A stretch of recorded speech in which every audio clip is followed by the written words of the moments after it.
Europe 1. 1 € de plus le paquet, c'est la plus forte hausse des taxes sur les cigarettes depuis 15 ans. On ajoute les 30 centimes du 1er novembre dernier. On va vers les 10 € en 2020. C'est pas un pronostic, c'est une réalité, c'est écrit. C'est ce qu'ont décidé Emmanuel Macron et son gouvernement. Ça n'est pas rien évidemment quand on sait que 16 millions de Français s'en grillent au moins une petite tous les jours. Et parfois, c'est un paquet, ou deux, ou trois. Nous dit par exemple Jacques qu'on écoutera tout à l'heure et qui nous appelé de Toulouse pour dire que tout ça ne le fera pas arrêter. Et vous, est-ce que ça vous fait réfléchir? Est-ce que ça peut être efficace cette mesure? On va en parler avec Karine Galopel-Morvan. Bonsoir à vous. Bonsoir. Vous êtes professeur de santé publique et spécialiste du tabac. Vous nous rejoignez de Rennes. Et avec Philippe Coy, bonjour. Bonjour. Bonsoir, plus exactement, président de la Confédération des buralistes. Je commence avec vous, si vous voulez bien, Karine Galopel-Morvan. Est-ce que ça peut marcher? Est-ce que ça a marché ailleurs? Est-ce qu'on sait si une augmentation massive du prix, est-ce qu'elle est massive d'ailleurs, ce sera une discussion ensuite, peut faire changer d'avis les fumeurs? Oui, très clairement, c'est une des mesures les plus efficaces qui doit être combinée à d'autres mesures, bien évidemment, mais on estime que si on augmente de plus de 10% et de manière régulière les prix du tabac, on baisse de 8% les ventes sur les jeunes et de 4% les ventes sur la population. À chaque fois? À chaque fois? Alors, ça c'est une moyenne, évidemment, ça va dépendre des pays, des sensibilités, mais globalement, tous les pays qui ont réussi à baisser beaucoup le pourcentage de fumeurs, Grande-Bretagne, Australie, etc., ont misé sur une politique de prix très forte.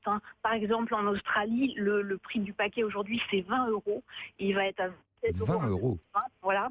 Et en Grande-Bretagne, où on a une prévalence, un pourcentage de fumeurs très faible, ils ont augmenté de plus de 200% le prix du tabac en 20 ans.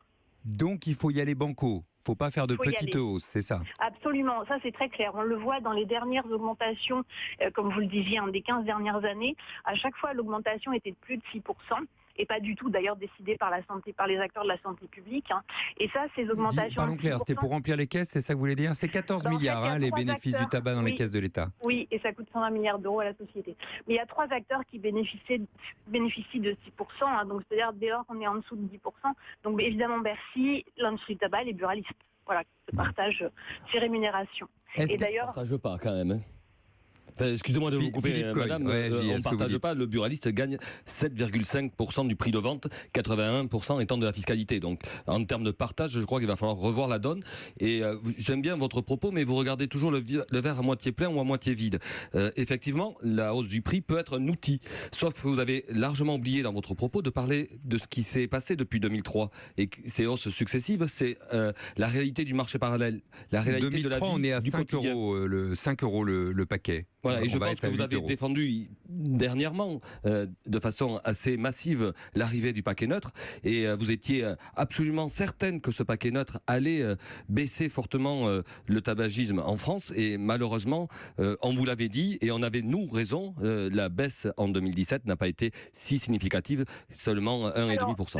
Deux réponses. Karine Je réponds aux questions que me pose le journaliste. Oui. Donc en l'occurrence, sur la contrebande et le trafic illicite, écoutez, je crois qu'il faut être clair avec les auditeurs. Ça dépend des sources. Effectivement, les sources du KPMG qui donc sont financées dans les études sur le trafic illicite sont financées par l'industrie du tabac, pointent du doigt 26% de trafic illicite. Si vous regardez ce qui se passe au niveau des chiffres produits par l'administration en France, on est à peu près à 5-6% de trafic illicite. Il n'y a pas de chiffres produits par l'administration, madame. Eh bien si, je vous invite à regarder, vous verrez. Moi je vous invite à regarder la vraie vie surtout. Ce qu'il faut absolument faire, c'est qu'il faut vraiment regarder la entre ces deux chiffres et regarder les méthodologies, puisque la méthodologie de KPMG financée par l'industrie du tabac, on n'a pas vraiment d'informations très précises. Donc ça, c'est un vrai problème sur la méthodologie pour mesurer ce trafic illicite. Pour répondre à votre deuxième remarque sur le paquet neutre, je ne vois pas comment vous pouvez affirmer que ça n'a aucun impact, puisque ça n'a pas été encore évalué en France. C'est en cours d'évaluation. Le fait est que ce n'est pas le sujet là. Vous ne pouvez absolument pas dire que ça n'a pas d'impact pour le moment, on ne le sait pas. Voilà, je vous laisse échanger évidemment librement sur les points qui ont été portés, mais c'est pas le sujet du tout. Là, le sujet, c'est de savoir si une augmentation massive du prix, et vous me dites oui, peut changer le comportement des Français. Philippe Coy, est-ce que vous le pensez? Par exemple, est-ce que chez vous, dans le Béarn, il y a des gens qui sont déjà venus ce matin acheter des paquets par avance parce qu'ils anticipent le prix? On n'est pas devant un achat massif anticipé par rapport à la forte hausse que l'on connaît maintenant à la date du 1er mars. Évidemment, on peut imaginer qu'il y aura quelques précipitations à l'aune de cette augmentation ou tout simplement un embouteillage à Béobi à la frontière pour aller s'approvisionner dans les Bentas. Parce que vous êtes juste à côté de l'Espagne. 2003, je rejoindrai madame au moins sur un point, la prévention doit être un argument encore plus développé et il faut arrêter d'avoir ces débats dogmatiques de partisans. La santé publique, personne ne peut s'en moquer et tout le monde est responsable. Et moi, à la tête de ce réseau de 25 000 entrepreneurs, je suis un homme responsable et entrepreneur. Donc arrêtons d'affronter des chiffres qui ne veulent rien dire. Il faut partager des méthodes et partager une vision. Le prix n'a de sens que si nos frontières devenaient étanches demain. Parce que le marché parallèle, ici à Paris, à Barbès, à Toulouse où on écoutera un auditeur, ou chez moi, à Pau, dans les Pyrénées-Atlantiques, c'est une réalité. Et en cela, on ne répond en rien. Ça veut dire qu'il y a dans le village ou la ville dans lequel vous êtes, à Espars, il y a des gens qui... on a perdu 6 000 entreprises, mais c'est pas pour ça que la prévalence tabagique a baissé dans ce pays. Je dirais même que la France est encore dans le leadership en Europe, tout comme pour l'alcool, tout comme pour le cannabis. Donc, à un moment, posons-nous les bonnes questions, agissons sereinement et dépassionnons certains sujets. On essaye de le faire effectivement tranquillement et on le fait avec les auditeurs au 39-21 qui ont le chic pour raconter des histoires vraies, puisqu'elles leur sont arrivées. Oui, exactement. Bonsoir à vous, Clément. Clément nous appelle de Nantes. Bonsoir, Laurent. Est-ce que cette mesure peut être efficace pour vous? Alors, je sais que mon témoignage ne changera rien à la décision d'Emmanuel Macron. Moi, je parle, entre guillemets, au nom des gens qui vivent au chômage ou en arrêt maladie, en dépression, et qui, pour certains, n'ont pas l'intention d'arrêter de fumer. Et donc, de fait, ça va les pénaliser en 2020, enfin, surtout en 2020, quand le paquet passera à 10 €. Et moi, personnellement, j'ai pas l'intention d'arrêter de fumer à court terme, en tout cas. C'est quoi votre budget cigarette, Clément? Une centaine d'euros. Je fume du tabac à rouler par mois, oui. Qui va prendre 2 € le tabac à rouler? Oui, il va augmenter aussi. Mais c'est un point très important ce que vous soulignez. Restez là, hein, Clément, bougez pas, je vous chasse pas. Karine Galopel-Morvan, c'est un point très important parce qu'effectivement, si ça peut être tendance quand on est cadre ou cadre supérieur en ville d'arrêter de fumer, et pour être très honnête, à la rédaction d'Europe 1, quand on regarde, on est beaucoup moins de fumeurs qu'on était par exemple il y a 15 ans. Voilà, je mets tout sur la table. C'est beaucoup plus difficile et on voit bien que le tabagisme continue à augmenter. Le fait de fumer continue à augmenter parmi les plus précaires, les classes les plus modestes. Il y a quelque chose à faire, il y a un accompagnement là nécessaire, non? C'est tout à fait ce que j'avais commencé à expliquer tout à l'heure. C'est-à-dire que l'augmentation du prix, ça doit être clairement un pilier de la lutte contre le tabagisme et ça doit être accompagné de mesures. Et en particulier, ce qu'on sait assez mal faire en France, contrairement à d'autres pays, encore une fois les mêmes, ceux qui sont très en avance sur la lutte contre le tabac, c'est l'accompagnement des fumeurs qui souhaitent arrêter de fumer, des fumeurs qui ont différents niveaux sociaux. Donc il y a eu quand même des choses intéressantes qui ont été faites ces derniers temps. Par exemple, il y a eu une augmentation du forfait de remboursement des substituts nicotiniques de 50 à 150 € en 2016. Donc ça, c'est vraiment un point très positif. Mais l'accès, par exemple, contrairement à des pays comme la Grande-Bretagne, l'accès à l'arrêt du tabac, le fait de promouvoir l'arrêt du tabac et de donner surtout des conseils et des aides aux gens, aux populations défavorisées sur l'arrêt du tabac, c'est quelque chose qu'on ne fait pas assez bien en France parce qu'on n'a pas suffisamment de moyens à mettre dans la prévention. Donc, dans les principaux problèmes qu'on trouve en France et pourquoi le pourcentage de fumeurs est stable depuis 2005, c'est qu'on n'a pas d'augmentation des prix suffisamment forte, on n'a pas des lois suffisamment respectées et qu'on n'a pas suffisamment d'argent pour faire de la prévention et de la lutte contre le tabagisme efficace. Il faut à peu près 1 € par habitant pour faire de la prévention efficace et en France on est à quelques centimes. L'euro que l'État va percevoir sur les paquets de cigarettes pourrait donc partir par habitant pour servir à ça. Pourquoi pas? Anthony, bonsoir à vous de Guimillot, vous nous appelez. Anthony, votre profession c'est pharmacien, je ne me trompe pas?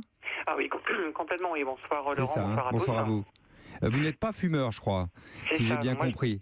Mais du coup, vous avez le spectacle, si j'ose dire, de ceux qui essayent d'arrêter de fumer.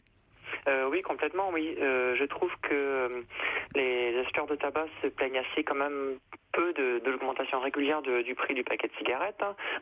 Donc si on voit qu'un paquet de cigarettes coûte à peu près 7 € pour les premiers prix. Eh bien, si on fait le rapport avec un paquet de patchs pour arrêter le tabac pour un mois, eh bien, un paquet de patchs correspond en gros à une semaine de tabac, sachant qu'il y a quelques années, c'était même 2 fois plus cher. Donc, c'était 40 € actuellement et c'était 80 € il n'y a pas si longtemps.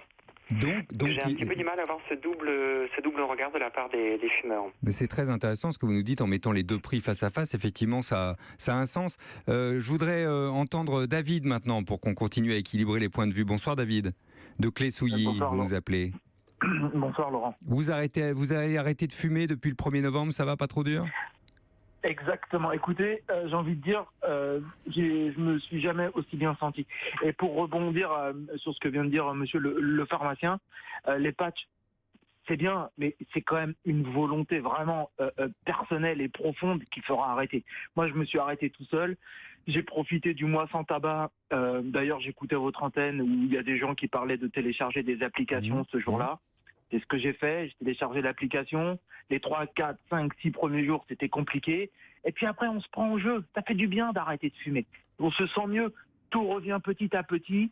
Moi, je suis convaincu maintenant, parce que c'était pas ma première tentative, mais je suis maintenant convaincu qu'il n'y a rien de bon à fumer. Donc, plus j'arrête et mieux je me porte. Et plus je suis convaincu de ne pas reprendre. Je suis frappé, David, par ce que vous dites. Mais moi, c'est tout ce que je vous souhaite pour votre santé, bien évidemment. Après, ce qui me frappe beaucoup, et sans doute vous le voyez quand vous vendez des paquets de cigarettes, Philippe Coy, dans votre bureau de tabac, il y a plein de gens qui disent moi j'arrêterais bien, mais je peux pas. Mais bien sûr. Il y a plein de gens qui sont convaincus que c'est pas bon et qui continuent. L'importance d'accompagner et de faire de la pédagogie. L'outil fiscal est un outil utilisé depuis 15 ans. Vous l'avez très bien dit en ouvrant cette émission, mais qui n'a que peu de vertu parce qu'il a juste créé un marché parallèle. Je crois que la pédagogie, elle doit être dont les chiffres sont contestés, j'ai compris, avec Karine Galopel-Morvan, donc je ne relance pas la polémique. Moi, ce que je pense, c'est que quand je regarde en Allemagne, ils ont une prévalence tabagique inférieure à la France. Ils sont 10 millions de plus d'habitants que nous.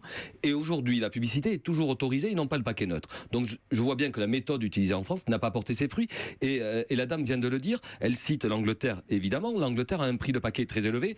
Mais l'Angleterre n'est pas la France. L'Angleterre est une île. Donc, déjà, c'est un périmètre différent puisqu'ils n'ont pas de voisins. L'Australie aussi, c'est une île, mais c'est une très grosse île. L'Australie aussi. Ouais, et par contre, ce qui est intéressant en Angleterre, c'est pour accompagner cette baisse à l'accès au tabac traditionnel, ils ont favorisé aujourd'hui un autre outil de consommation qui s'appelle le vapotage. Et c'est en ce sens aussi qu'on peut aujourd'hui partager l'accompagnement. J'ai proposé d'ailleurs à Madame la ministre. Les buralistes sont prêts à accompagner les gens hors du tabac. Ceux qui vendent du tabac sont prêts à accompagner. Que la Confédération et les buralistes de France accompagnent le mois sans tabac dès sa prochaine édition. Et nous allons acter des rendez-vous pour partager, parce que qui mieux vous allez trouver ça peut-être antinomique qu'un buraliste veuille accompagner le mois sans tabac. Pour être honnête, mais je crois que c'est une réaction sociétale. Nous ne sommes pas les monstres qu'on veut bien nous décrire par moment. Le buraliste est un commerçant responsable, je l'ai dit, et nous sommes prêts à accompagner toute politique de santé cohérente. Mais concrètement, quelqu'un vient acheter des cigarettes et vous dit ce que nous disait tout à l'heure, de la même manière Karine Galopel-Morvan ou l'auditeur qui est intervenu précédemment, et vous dit moi j'ai envie d'arrêter de fumer, j'en peux plus. Proposer un produit de substitution, pourquoi pas le vapotage, parce que l'auditeur vient de dire c'est dur d'arrêter, bien évidemment. Donc ça, vous avez le droit. Ça dépend avant tout d'une volonté personnelle. Et aujourd'hui, nous pouvons nous aussi avoir un vrai rôle de prescripteur avec le produit du vapotage ou d'autres produits de substitution qui seront présents demain chez nous, et nous allons nous y employer. Donc le bureau de tabac devient un bureau pour sortir du tabac. Le bureau de tabac, vendre toujours du tabac, c'est dans mon ADN. Je renie pas mes origines, mais je suis un buraliste moderne, contemporain et qui évolue avec sa société. Ouais. Bonsoir à vous, Jacques. Vous nous appelez de Toulouse. Vous êtes fumeur. Je dis gros fumeur, vous me permettez ? Oui. 30 cigarettes par jour, d'après ce qui est écrit. Tout ça ne vous convainc pas ? Non. Non, je viens d'entendre tout d'abord le langage lisse, formaté, les éléments de langage du représentant des buralistes, qui a même parlé de prescrire des substituts sous la forme du vapotage. Où est-on ? Les buralistes deviennent donc des prescripteurs, des praticiens authentiques prescripteurs. C'est du langage formaté, bien passé dans votre émission. Deuxièmement, je pense que tout est bon pour faire cesser le tabagisme, en particulier chez les jeunes. Et pourquoi pas une augmentation importante, très importante de l'usage du tabac. Malheureusement, je suis désolé Jacques, mais on vous perd. C'est pas évidemment la volonté de ma part d'interrompre votre propos. Donc je vais me contenter de lire ce que vous aviez indiqué sur l'affiche en appelant le standard. Vous dites que la dépendance est là, que vous savez exactement à quoi sert la hausse et que selon vous la hausse sert à engraisser l'État et la confrérie des buralistes que vous avez dit. Ce monsieur achète son tabac à Arnaud Bernard et pas chez un buraliste aussi. Je ne sais pas, je peux pas dire. Je vais pas rentrer dans tous vos débats parce que là ce serait trop pour nous. J'espère qu'on vous a informé correctement sur ce sujet ce soir. Je crois que c'était le cas. Karine Galopel-Morvan, merci d'avoir été avec nous. Professeur de santé publique depuis Rennes. Philippe Coy, merci à vous, président de la Confédération des buralistes. Et évidemment, les très nombreux auditeurs qui encore ce soir souhaitaient intervenir au standard.